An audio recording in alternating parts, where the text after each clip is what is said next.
This is Sky News with Rachel Younger.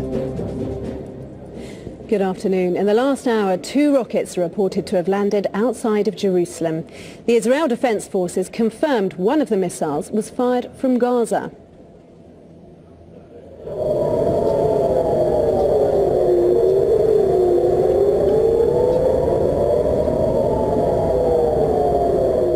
Well, as you hear, air raid sirens sounded throughout the city just before the rockets hit. Israeli police said one of the rockets fell and exploded in the area surrounding Gush Etzion, a cluster of settlements in the West Bank just south of Jerusalem. The Israeli army said it had no reports of any damage or injuries resulting from the missiles. Well, it follows a second rocket attack by Palestinian militants on Tel Aviv in 24 hours. Air raid sirens went off in the centre of Israel's largest city and people were forced to scramble for cover. Again, there were no reports of any injuries.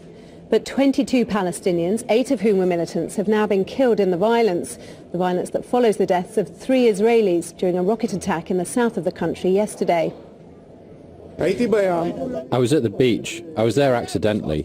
I thought it was the safest place to be, and suddenly I couldn't breathe. There was a lot of smoke behind the rock, right over there.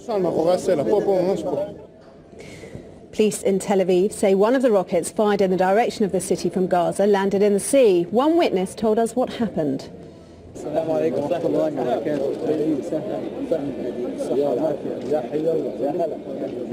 Well, that's Egypt's Prime Minister, who made a brief visit to Gaza earlier today in a show of support for the Hamas government and the Palestinian people.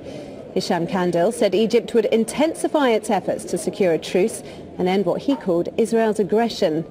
Israel agreed to temporarily halt its operations during the visit as long as no rockets were fired from Gaza. But Hamas claimed 2 people were killed in Israeli airstrikes, while Israel said several missiles hit the south of the country shortly after Mr. Kandil's arrival.